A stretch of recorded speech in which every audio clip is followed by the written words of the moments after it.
দর্শক, গ্রিন টিভির খেলাধুলা বিষয়ক অনুষ্ঠান স্পোর্টস এক্সট্রায় আপনাদের স্বাগত। আজ আমাদের সাথে আছেন এমন একজন অতিথি যিনি সাবেক ক্রিকেটারই নন, এর ছাড়াও তার আছে আরও অনেক বড় পরিচয়। তিনি গত 4 দশক ধরে জড়িয়ে আছেন বাংলাদেশের ক্রিকেটের সাথে। তার নামটি বিশেষভাবে উচ্চারিত হয় একটি কারণে, সেটি হলো স্বাধীন বাংলাদেশে প্রথম কোনো বড় ট্রফি জয় এসেছিল তার হাত ধরেই। তিনি আকরাম খান। আকরাম ভাই, আপনাকে স্বাগত আমাদের অনুষ্ঠানে। আপনি যখন অবসর নিলেন, নির্বাচক হিসেবে দায়িত্ব নিলেন, ঠিক ওই সময়টাই তামিম ইকবালের ক্যারিয়ারের একদম শুরুর দিকটা ছিল। মানে যদিও তামিম ইকবালের বাবা না হোক, আপনারকে দিয়ে কিন্তু পরিবার হিসাবে আমরা সবসময় উঠে দেখেছি যে নাফিস ইকবাল তামিম ইকবালের ফাদার ফিগার আপনিই ছিলেন। ওই সময়টা আপনার জন্য ওই সিলেকশন প্যানেলে কাজ করাটা কতটা টাফ ছিল? না, আমার হলো যে আমি লাকি ছিলাম, আমি সিলেক্টর হওয়ার আগে ওরা কিন্তু চান্স পেয়ে গেছে। সে তো ডেবু হয়েছে। হ্যাঁ, ওদের ডেবু হয়ে গেল। তারপর ওরা তো ওদের পারফরমেন্স তো ভালো ছিল। আর নাফিস তো ভালো প্লেয়ার ছিল, কিন্তু ওর ব্যাড লাক ছিল, ইনজুরি ছিল, ওর ইনজুরি হয়ে যেত। বাট তামিম তো যেভাবে খেলে গেছে, ওকে তো আসলে অটোমেটিক চয়েস ছিল। তো এই যে ক্রিটিসাইজ তো হয়েছি, মনে করেন আমিও হয়েছি, তামিমও হয়েছে। এটা হয় এখনও। মনে করেন যে আপনার মানে অনেক ব্যাপার না বলে না যে তামিমের চাচা আছে বিদায় তামিম খেলে গেছে। বাট তামিমের যদি আপনি পারফরমেন্স দেখেন, তাহলে দেখবেন যে বাংলাদেশের 2-3টা প্লেয়ারের মধ্যে ও হলো একটা। সো এগুলো নিয়ে তো আর যে পর্যায়ে আমরা ছিলাম, যেমন মনে করেন যে আমরা জানতাম সিলেক্টর এটা হলো থ্যাঙ্কসলেস জব। তো সেখানে এই ধরনের কথা আসবে এটা আগের থেকে মাথায় নিয়ে নিয়েছিলাম। তারপরে যখন ডাইরেক্টর হয়েছি, তখন তো আমি প্রায় অলমোস্ট 12 বছর ক্রিকেট অপারেশনে ছিলাম। তো এটাও তো আমার এটা অনেক বড় অ্যাচিভমেন্ট যে আপনি ক্রিকেট অপারেশন এখন তো সবাই খুঁজে নেয়, মানে বাধ্য করে আমাকে এই পোস্টটা দিতে হবে এই সেই। বাট আমি কিন্তু কোনো সময় খুঁজে নেই, বরঞ্চ আমি নিজের থেকে ওখান থেকে একটা পর্যায়ে সরে যাই।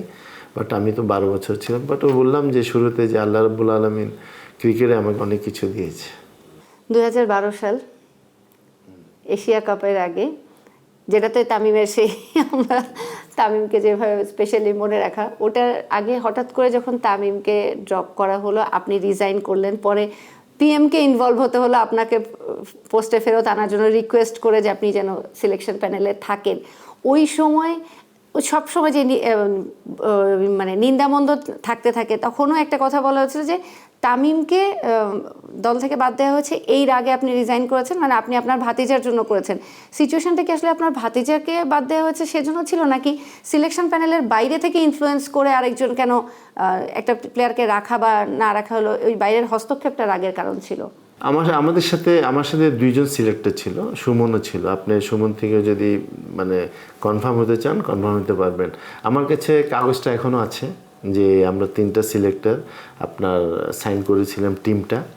এবং তখন কামাল ভাই ছিলেন। আমি কামাল ভাইকে একটা কথা বলেছি যে কামাল ভাই দেখেন, আমার কাছে আমি অত মানে পয়সাওয়ালা না, মানে একদম যে না। বাট একটা জিনিস, আমি যেহেতু ক্রিকেট থেকে আমি অনেক সম্মান পেয়েছি, আমি কোনো ক্রিকেটের জন্য কোনো সম্মান হারাতে চাই না। আমি সিলেক্টর, আমি চিফ সিলেক্টর, আমি যে টিম হবে সেটা আমি যখন সাইন করবো ওটা কিন্তু আর চেঞ্জ করতে পারবেন না। তো বললো ঠিক আছে। এখন আসছে ওখানে সবাই একটা জিনিসটা বেশি এক্সপোজ করেছে, সেটা হলো যে তামিমের ইস্যুটা। তো ওখানে কিন্তু ইস্যু 2টা ছিল। একটা হলো যে তামিম, এবং আরেকটা ছিল ক্যাপ্টেন্সি। কিন্তু পাকিস্তান টিম, ইন্ডিয়া টিম, তখন পাকিস্তান টিম কিন্তু অলরেডি তখন কিন্তু চলে আসছে, পাকিস্তান আর শ্রীলঙ্কা। তখনও 2 দিন বাকি, কিন্তু আমরা ক্যাপ্টেন্সি কিন্তু ডিক্লেয়ার করতে পারছি না, বিকজ এটা বোর্ড প্রেসিডেন্ট থেকে কিন্তু অ্যাপ্রুভাল নিতে হয়।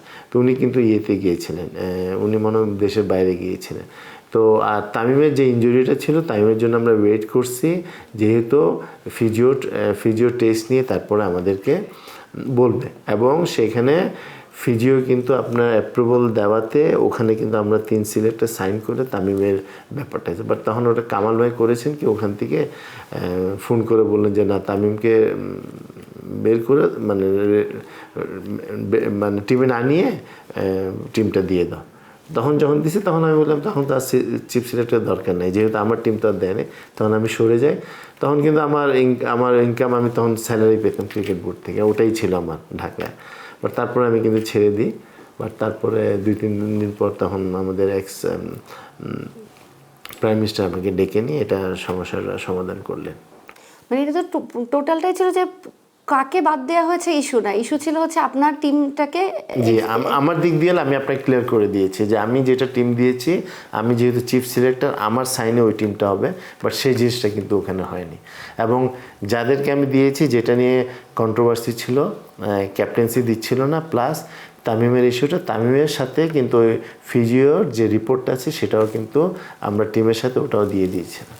তাহলে তো ওখানে যদি তামিমকে বাদ দিয়ে উনি মুশফিক বা সাকিব কাউকে বাদ দিতেন তাহলে আপনার রিয়াকশনটা সেমই হতো। হ্যাঁ, 100%। আমি তো ওখানে শুনেন, I work for my country. আপনাকে একটা জিনিস, আমি কিন্তু আমার দেশের জন্য কাজ করি। আমি কিন্তু এটা কিন্তু আমি যখন সিলেক্টর ছিলাম বা আমি তখনই আমি করতাম যে আল্লাহ যেন আমাকে দিয়ে কোনো খারাপ কাজ না করায়। কারণ এটা এমন একটা জিনিস, ধরে রাখেন আমি দুইটা ছেলে আসছে, যে যার যোগ্যতা আছে আর একজনের যোগ্যতা কম। তো আমি যদি আপনার ওখানে যদি ওই যোগ্যতা কম ছেলেটার যদি আমি চান্স দিতাম, তাহলে মনে করেন যাকে বাদ দিয়েছি সে এই আপনার মুস্তাফিজও হতে পারতো। আমি মুস্তাফিজ যদি বাদ পড়তো, তাহলে দেখেন যে আপনার ওর ফ্যামিলির উপর কিন্তু ওর ফাইন্যান্সিয়ালি কিন্তু অনেক ভালো, বিকজ অফ ও বাংলাদেশ টিমে খেলছে। নাহলে কিন্তু ও যদি চান্স না পেতো তাহলে পুরো ফ্যামিলি ডিপ্রাইভ হতো, পুরো গুণাগার ভাগী কিন্তু আমি হইতাম। সো আমি কিন্তু দেশের কাজ করা কিন্তু অনেক কঠিন। অনেক কিছু বলে, অনেক ক্রিটিসাইজ করে, কোনো দিন কিন্তু আমি একটা কথা বলিনি। বাট আমি সবসময় চেষ্টা করেছি যেন আমি সৎভাবে থাকি এবং প্রপার ওয়েতে যাই, যে যোগ্যতা আছে ওই যোগ্যতাটা যেন আমরা মানে ও পায়। এরপর যখন তামিম সাকসেসফুল হলেন, তামিমের রিয়াকশনটা আমরা একেবারে মাঠের মধ্যে ক্রিজে দাঁড়িয়ে পেয়েছি, আপনার ভিতরের ফিলটা কেমন ছিল? আমার ওই টুর্নামেন্টে আমার দুঃখটা বেশি ছিল, বিকজ আমরা 1 না 2 রানে কিন্তু হেরে যাই, 2 রানে হেরে যাই। কিন্তু আপনার এটা যারা মাঠে খেলে, ওদের রিয়াকশন ওরা কীভাবে দিচ্ছে, কীভাবে এনজয় করছে, সেটা ওদের ব্যাপার। এগুলো আমার তখন মাথায় ছিল না। বাট আমার যেটা হলো যে সেখানে কিন্তু আপনার 2 বলে 4 রান দরকার ছিল। হ্যাঁ, তারপরে মনে করেন যে আপনার রিয়াদ 5 নম্বর বলটা 1 রান নিল। সো ওই ম্যাচটা আমরা কিন্তু একদম ইজি জিতি আর কি। বাট ওই ম্যাচটা আমরা জিততে পারি, এটা খুবই মানে একটা দুর্ভাগ্য বলতে পারেন। এখনকার সিলেক্টরদের সাথে আমি একেবারে নতুন, এই মুহূর্তে যারা দায়িত্ব নিয়েছেন তাদের না, আমি ওভারঅল বলছি যে গত কিছু দিনে আমরা যেটা খুব কমন প্র্যাকটিস দেখেছি, সিলেকশন প্যানেল যতটা না সিলেক্ট করে তার চেয়ে অনেক বেশি আমাদের ফেসবুক জাতি টিম সিলেক্ট করে। ফেসবুকে কাউকে হিরো বানানো হয়, কাউকে জিরো বানানো হয়, কন্টিনিউয়াস কাউকে ক্রিটিসাইজ করলেই ফেসবুকে তাকে দল থেকে বাদ দিয়ে দেওয়া হয়, কাউকে অনেক হাইলাইট করা হলে তাকে দলে নিয়ে নেওয়া হয়।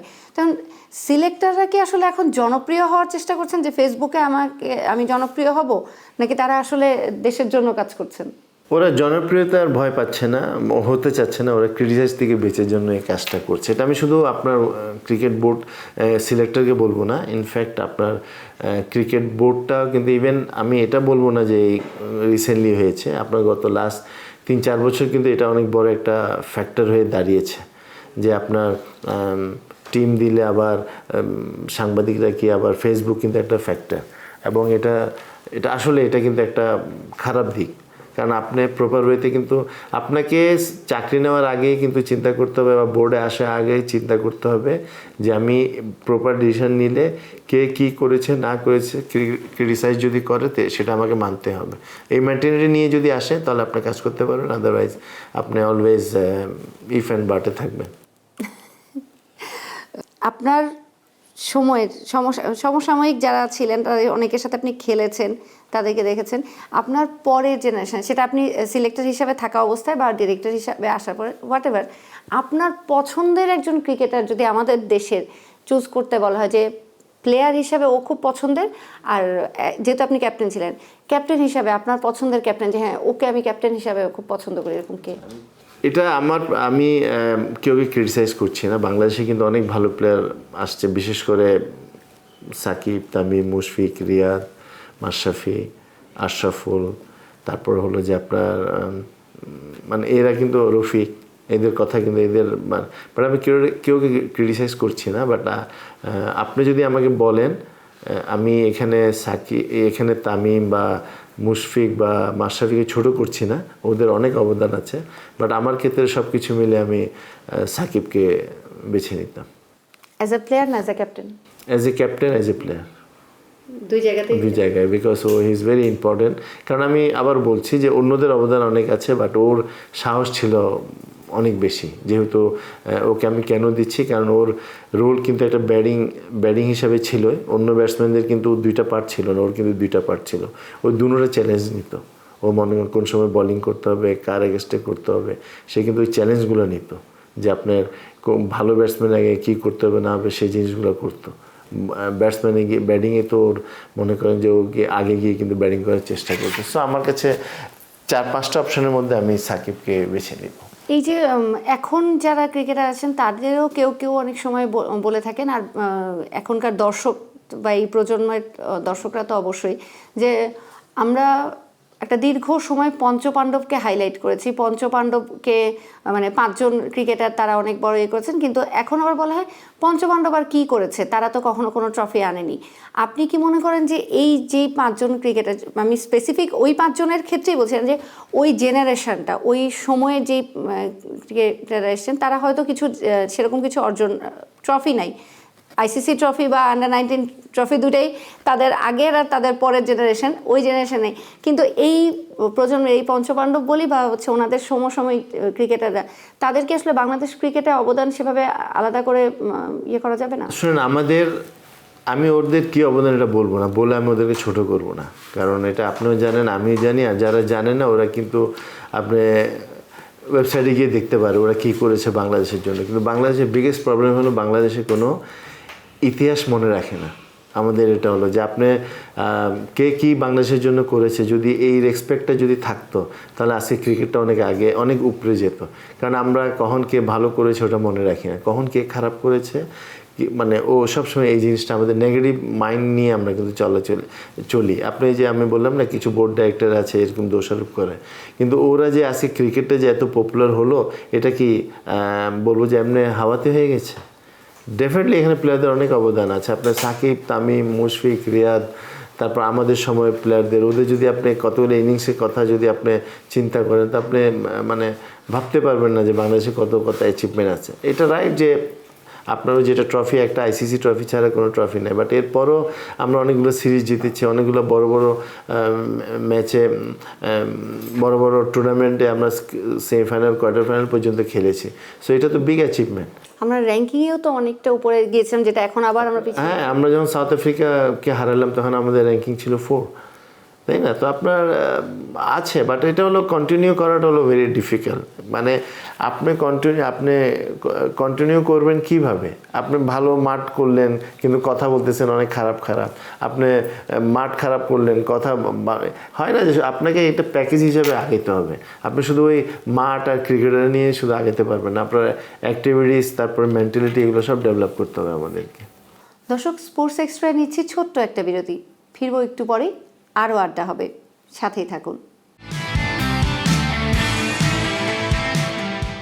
দর্শক, আবারও ফিরে এলাম গ্রিন টিভির খেলাধুলা বিষয়ক অনুষ্ঠান স্পোর্টস এক্সট্রায়।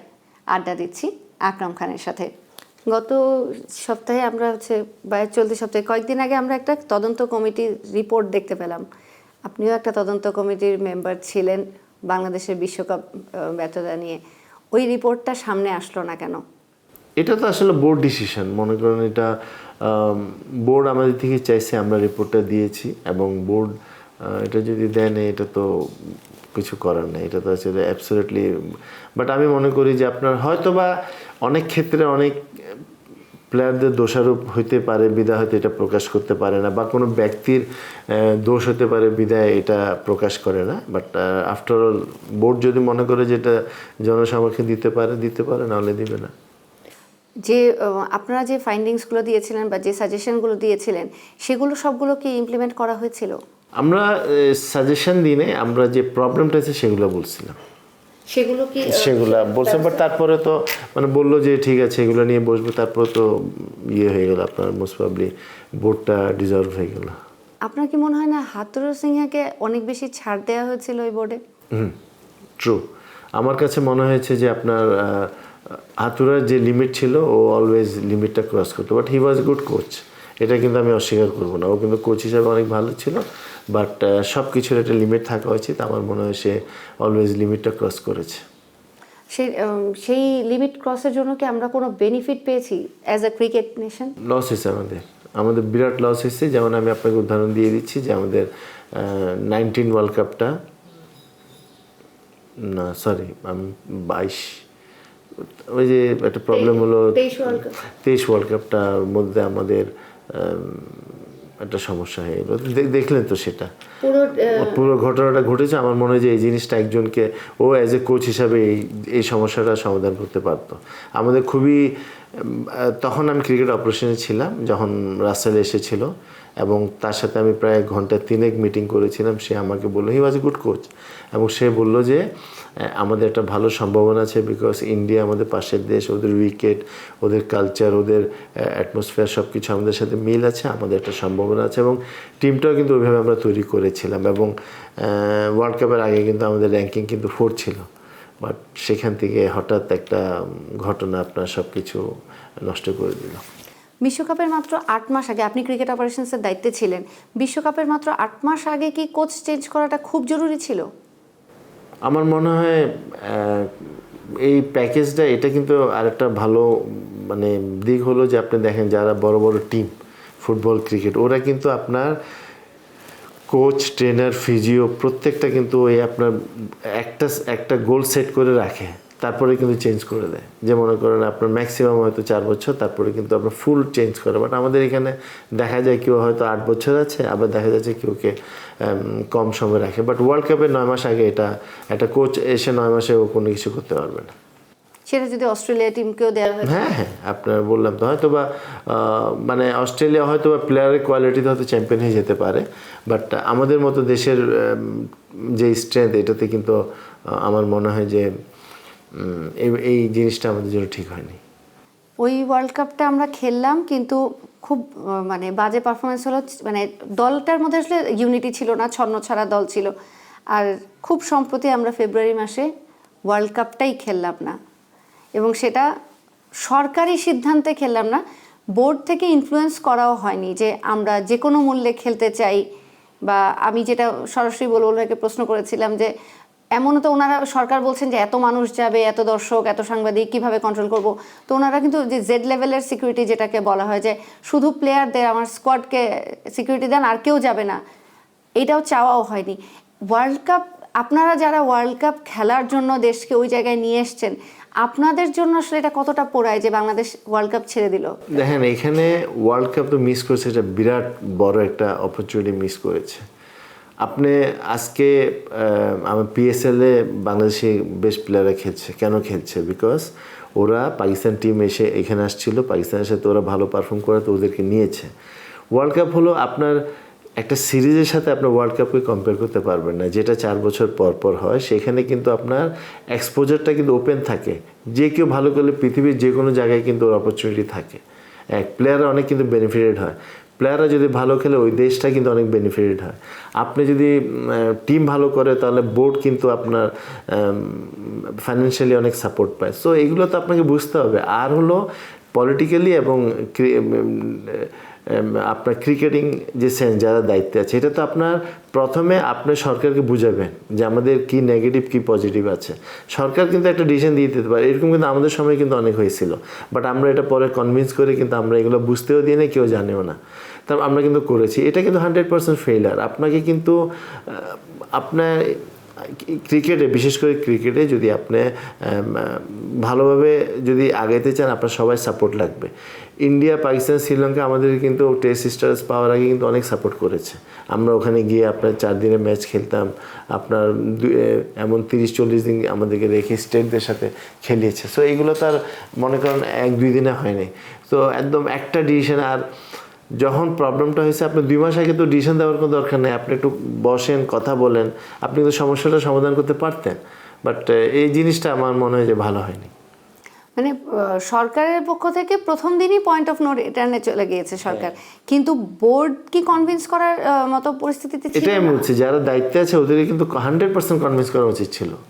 আপনি যে বলুন সময় নেওয়া উচিত ছিল। ওরা কিচ্ছু নেয়নি, ওরা ওই আপনার সরকারকে খুশি করার জন্যই ওরা দিয়ে দিল। ওরা চিন্তা করেনি ওরা কেন আছে, ওদেরকে কেন বোর্ডে রাখা হয়েছে, ওদের কাজ কি, ওরা ওগুলো চিন্তা না করে এখন ওনারা বলছেন যে সরকার চায়নি বা এই চায়নি সেই চায়নি। তো এখন সাফাই গিয়ে তো লাভ নাই, আপনার যা হওয়ার তা তো হয়ে গেছে। আপনি বোর্ডে পরিচালক হিসেবে ছিলেন, নির্বাচন করে বোর্ডে দায়িত্ব পেয়েছেন। জি। তখনও নির্বাচন হতো, এখন বলা হচ্ছে তখনকার নির্বাচনগুলো খুব পক্ষপাতিত্ব হতো, অনেক কিছু হতো। সে আপনি কি এই সর্বশেষ নির্বাচন নিয়ে যত রকমের অভিযোগ, আপনাদের সময় নির্বাচন নিয়ে কি আপনি এর কাছাকাছি কোনো অভিযোগ চিন্তা করেন? না, আমাদের সময় অভিযোগ হয়েছে, এটা কিন্তু আমি অস্বীকার করব না যে আমাদের সময় কিন্তু অনেকে অভিযোগ করেছে, বাট যেটা লাস্ট ইলেকশন যেটা হলো সেটা অ্যাকচুয়ালি আমার কাছে একদম মানে ভালো লাগেনি। মানে ওভাবে হওয়া উচিত না যে আপনার ইভেন আমি যে ক্রিকেট বললাম না, গত 40 বছর আমি ক্রিকেটের সাথে আছি, বাট ওখানে 90% লোককে আমি চিনতাম না। তো এবং যা কয়েকজনকে চিনি তার মধ্যে 3-4 জন ক্রিকেটের সাথে ইনভলভ, বাকিরাও কিন্তু আপনার ইনভলভ না। সো যা হওয়া তা তো হলোই। মনে করেন যে আপনার এত বড় বড় আমরা, সো এটাই হবে যদি আপনার প্রপার ওয়েতে প্রপার লোককে না বসেন। এখন হঠাৎ করে বোর্ডের পোস্ট নেওয়ার জন্য, বোর্ডের পদ নেওয়ার জন্য এত হুড়োহুড়ি কাড়াকাড়ি কেন? বোর্ডে কি মধু আছে? ওই যে আপনাকে আমি বললাম যে এক্সপোজার, যাদেরকে মানুষ চেনে না। যেমন আমাকে তো এখনও মানুষ অ্যাজ এ ক্যাপ্টেন হিসেবে চেনে। আমি যে মাঝখানে 6 বছর ক্রিকেট সিলেক্টর ছিলাম, তারপরে 12-13 বছর আমি ডাইরেক্টর ছিলাম, মানুষরা কিন্তু ওটা চেনে, আমাকে ওই ক্যাপ্টেন হিসাবেই চেনে, ক্রিকেটার হিসাবে চেনে। বাট এইসব পাওয়ার জন্য অনেকে টাকা দিয়ে এগুলো করছে, বা অনেকেই কথাবার্তা দিয়ে করছে, প্রপার ওয়েতে হচ্ছে না। আমার মনে হয় যে এই জিনিসটা ভেরি ইম্পর্ট্যান্ট। একটা দেশে যদি আপনি প্রপার ওয়েতে চালাতে চান, যোগ্য লোককে অবশ্যই লাগবে। এবং যারা ঢাকার বাইরে থেকে আসতেছে ওদেরও কিন্তু যাচাই করা উচিত যে ওরা স্পোর্টসের সাথে ইনভলভ কিনা। আপনি চিটাগং থেকে যখন উঠে এসেছেন তখন চিটাগং বাংলাদেশ ক্রিকেটে রাজত্ব করত। আপনি জানতেন যে চিটাগংয়ের ক্রিকেটাররাই সবচেয়ে বেশি হাইলাইটেড থাকতো। যখন আপনি বোর্ডে আসলেন, তারপর আপনার কেন সভাপতি হওয়ার চেষ্টা বা ইচ্ছাটা হয়নি? দেখেন, আল্লাহ আমাকে যা দেয় আমি ওটা নিয়ে খুশি থাকি কিন্তু। এবং মনে করেন যে আপনার ক্রিকেট অপারেশন কিন্তু অনেক বড় একটা মানে টাফ একটা জিনিস ছিল, এবং আমি ক্রিকেটের সাথে ইনভলভ ছিলাম, প্লেয়ার ছিলাম, সিলেক্টর ছিলাম। সো সেটা নিয়ে বাট আমার লোভটা অনেক কম, যে মনে করেন যে এটা হইতেই হবে, এটা নিতে হবে, এই সবগুলোর মধ্যে আমি কোনো সময় ছিলাম না, থাকবো না। বাট আমি বললাম তো, শুরুতে বলেছি, এখনও বলছি, আমি আল্লাহর কাছে হাজার শুকরিয়া যে অবস্থায় আছি। আপনি যখন বোর্ডে ছিলেন, কখনো সিলেক্টর হিসেবে যখন ছিলেন তখন আপনি সরাসরি বোর্ডের চাকরি করতেন, সেটা বাদ দিয়ে আপনি বোর্ডের পরিচালক হিসেবে যখন আসলেন, ক্রিকেট অপারেশনসে ছিলেন বা ছিলেন না, পুরো সময়টাতে ক্রিকেট অপারেশনসে তো আপনি দীর্ঘদিন কাজ করেছেন। ওই সময়টাতে আমরা দেখেছি বুলবুল ভাই মাঝে মধ্যেই দেশে আসলে উনি বলতেন যে বাংলাদেশের ক্রিকেটের কোচিং করাতে চাই, বাংলাদেশের ক্রিকেট নিয়ে কাজ করতে চাই। উনি কিন্তু ওপেনলি কথাগুলো বলতেন। তারপরেও আপনারা কখনো দেশি কোচের চিন্তায় করেননি? বুলবুলকে আমি নিজে অফার করেছিলাম। আমি একবার টিভিতে, আপনার মনে আছে কিনা জানি না, আমি কিন্তু টিভিতে ওপেন বলেছি যে বুলবুলকে আমি চেষ্টা করেছি ক্রিকেট বোর্ডে আনার জন্য। তারপর আমি চেষ্টা করেছি, আমি একবার চিটাগং উইংসের যখন ডিবিএল নিল তখন আমি ওর সাথে পার্সোনালি বলছিলাম যে সেইখানে ট্রেনিং মানে কোচিং করাবার জন্য। তো শুরুতে হ্যাঁ বলেছিল, বা শেষের দিকে সে না করে দিয়েছে। বাট আমি অনেকবার চেষ্টা করেছি ও আসুক, ও যেন ক্রিকেটের সাথে ইনভলভ হোক, বাট এটা ওর ব্যাপার। আপনি আর বুলবুল ভাইয়ের পার্টনারশিপটা আমরা ক্রিজে অনেক লম্বা সময়, অনেক দিন, অনেকবার দেখেছি। আপনারা হয়তো ওই সময় তো বাংলাদেশ ক্রিকেট এত ল্যাভিশ লাইফ ছিল না ক্রিকেটারদের, ট্যুরে হয়তো আপনাদেরকে খুব ক্লোজলি একজন একজনের সাথে দেখা হতো। আপনার তখনকার দেখা আমিনুল ইসলাম বুলবুল আর বোর্ড সভাপতি আমিনুল ইসলাম বুলবুলের মধ্যে আপনি মিল কতটা দেখেন, তফাৎ কতটা দেখেন? না, আমি সত্য কথা বলি, আমি কোনো চেঞ্জ দেখিনি। আমি যেরকম আমার সাথে যেরকম সম্পর্ক ছিল ওরকমই আছে, এবং ইনশাল্লাহ থাকবেও। বাট ও যখন বোর্ডে আসছে তখন তো আমি বোর্ড থেকে সরে যাই, আমি ইলেকশন তো করিনি। বাট ওর যে কমপ্লেনগুলা মানে করে মানুষ, যে বিশেষ করে সাংবাদিকরা যে ব্লগ করে দিচ্ছে, এই অভ্যাসটা কিন্তু ওর ছিল। এটারা যখন আমার মনে আছে একবার জিম্বাবুয়েতে খেলতে গিয়েছিলাম, আমিও ভালো খেলি নেই, বুলবুলও ওই ইনিংসটা ভালো খেলে নেই, তো একজন সিনিয়র সাংবাদিক এটা রিপোর্ট করেছিলেন। তখন তারপরে 2-3 দিন পর ওনার সাথে ওই সাংবাদিকের সাথে আমি ঘোরাঘুরি করছি, কিন্তু বুলবুল কথা বলছে না। তো ওর ওই জিনিসটা ছিল, ওই স্বভাবটা শুরুর থেকে। But is a good guy, ভালো। কিন্তু মানে বোর্ড সভাপতি থেকে উনি সরে মানে ওনাকে যখন অপসারণ করা হয়েছে উনি এখনো বলছেন উনি আইনি লড়াইয়ে যেতে চান, বা হচ্ছে ইলেকশনটা এই যে প্রশ্নবিদ্ধ নির্বাচন হয়েছে, নির্বাচনে আমি বলছি না যে উনি হয়তো কোনো দুর্নীতি বা করাপশনের সাথে ইনভলভ বা এরকম কিছু আসলে অভিযোগ প্রমাণিত না, যেই তদন্তগুলো উঠে আসে তদন্তে প্রমাণিত যে নির্বাচনটা প্রশ্নবিদ্ধ ছিল। এই প্রশ্নবিদ্ধ নির্বাচনের মধ্যে দিয়ে হলেও আসতে চাই, মানে সভাপতি হিসাবে, প্রেসিডেন্ট হিসাবে আমি থাকতে চাই, সবাই পদত্যাগ করে চলে যাচ্ছে তাও এই পদটা চাই, এইটা কি আপনি ওনাকে ক্রিকেটার হিসেবে যেরকম দেখেছেন সেটার সাথে কি এই স্বভাবটা যায়? না, আমি তো ক্রিকেট হিসেবে অনেক আগে দেখেছি, মানে যখন আমরা প্রায় 25 বছর আগের ঘটনা বলতেছি। লাস্ট আমি 2003 পর্যন্ত খেলেছি ন্যাশনাল টিমে। সো এটা তো ওর অ্যাবসলিউটলি ওর মানে ওর ইন্ডিভিজুয়াল ব্যাপার, এটা নিয়ে আমার কোনো কথা বলার ইচ্ছা নেই আর কি। আপনি তামিম সফল হবেন এটা কতটা বিশ্বাস করেন তামিমকে চিনে? না, ইনশাল্লাহ। প্রথমত আমি দোয়া করছি, ও যেহেতু আমাদের ফ্যামিলির মেম্বার, আমি আল্লাহকে একটা ভালো একটা অপরচুনিটি দিয়েছে, তো আমি মানে আল্লাহর কাছে দোয়া করছি এবং আমার বিশ্বাস ও ভালো করবে এবং বাংলাদেশ যে পর্যায়ে আছে এখান থেকে একটা ভালো পর্যায়ে নিয়ে যাবে। দর্শক, আজ এই পর্যন্তই। স্পোর্টস এক্সট্রার পরবর্তী আয়োজনে আমরা আবারও হাজির হব, ততক্ষণ গ্রিন টিভির সাথে থাকুন।